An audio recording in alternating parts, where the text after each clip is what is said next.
All right, let's dive right into this explainer. If you've ever literally pulled your hair out trying to build sleek, native-feeling selection wheels in your cross-platform apps, well, you are in for an absolute treat today. We're going to take a highly visual tour of the B4XDaisyPicker component and unpack exactly how it brings top-tier UIs straight into the B4X ecosystem. So, here's our game plan for today. We've got 5 main sections. We're hitting Ionic V8 parity achieved, smart date and time wheels, DaisyUI theming and styling, customizable multi-column features, and finally, interactivity and the runtime API. It's a packed journey, so let's just jump right in. Starting off with Section 1, Ionic V8 parity achieved. We're kicking things off with what a lot of developers consider the absolute holy grail for modern cross-platform design. See, B4XDaisyPicker hits 100% parity with Ionic V8's Ion Picker, and it does this through an inline compositional architecture. Now, what does that actually mean for us? Basically, the days of relying totally on those rigid, full-screen OS-level pop-ups, yeah, they're over. This picker is now a super flexible building block that actually respects your overall page design. You can really see the versatility right out of the gate here. On one hand, you have the basic inline picker, showing options like dog, cat, and bird embedded directly into the page layout. It just lives naturally, right there with your content. But then, as a completely different option, you can see that exact same component launched cleanly inside a floating modal container, asking the user for an ingredient. It's 2 entirely different visual contexts, pulled off with 0 friction. Moving right along to Section 2, Smart Date and Time Wheels. Look, we all know handling dates and times is notoriously tedious, right? But setting this component's picker type property to auto literally unleashes the magic.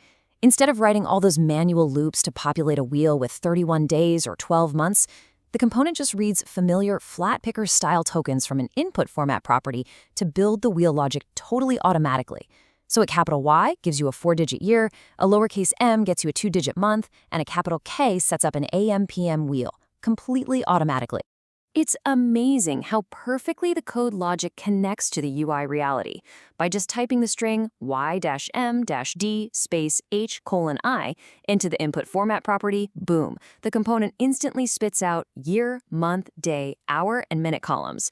You don't write a single extra line of code to populate the data or align the wheels. The picker just understands the tokens, figures out the current date context, and renders this gorgeous 5-column layout. Talk about a massive time saver. All right, let's talk aesthetics in Section 3, DaisyUI theming and styling. Functionality is fantastic, sure, but if it doesn't look stunning, users just won't love it. Luckily, this component hooks directly into DaisyUI design principles, giving you incredible control straight from your visual designer. With these powerful designer properties, you can tweak basically everything. You can adjust the fade background so it blends seamlessly with your page, change the active text color for the centered item, and even dictate the exact border radius of the highlight band that selects the active option. And by setting the highlight variant property, you can effortlessly inject your app's actual brand colors directly into that selected item highlight band. Take a look at this example. We're seeing a beautifully themed picker where the highlight band has this subtle reddish pink hue, perfectly framing the green option. So we're not just looking at a generic gray wheel anymore. It becomes a living part of your app's unique visual identity, and all it takes is a simple property change, like setting the variant to primary or accent. That customization goes right down to the component's container itself too. You can apply DaisyUI design tokens directly to the picker root panel. Notice how you can adjust the corner radiuses, going from squared off to completely rounded edges, while also playing around with shadow elevation levels. Bumping that shadow up from low to high gives your picker this perfect sense of spatial depth, really making it pop out visually from the background. Next up is Section 4, Customizable Multi-Column Features. So, stepping beyond simple dates, let's explore stacking up customized data for more complex user inputs. When you've got multiple columns, let's say one for color and another for size, retrieving what the user actually chose can get a bit messy. Normally, you'd have to query each column's index or fetch an array and parse the whole thing manually. Well, B4XDaisyPicker solves this headache with a column delimiter property. Configure a simple delimiter, like a hyphen, and the getValue method just hands you back a cleanly joined string directly from the picker, all in one shot. And this visual perfectly showcases that multi-column result. with the color wheel and a size wheel sitting side by side. Utilizing that delimiter property means selecting blue on one wheel and large on the other seamlessly outputs the combined value, blue-large, right back to your application logic. It makes handling those complex, multifaceted selections absolutely frictionless. To really top off the customization for these columns, you get to utilize prefix and suffix slots. The add column method maps directly to the underlying IonPicker column structure, which actually supports adding static text to either the left or the right of the spinning wheel. Think about building a currency selector, right?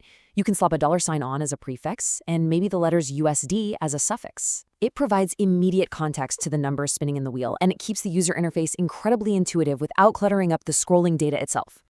And finally, we arrive at Section 5, Interactivity and the Runtime API. Now for the code action loop that hardcore coders are absolutely going to love. Because, let's be honest, how you control the UI via code is just as important as how it looks.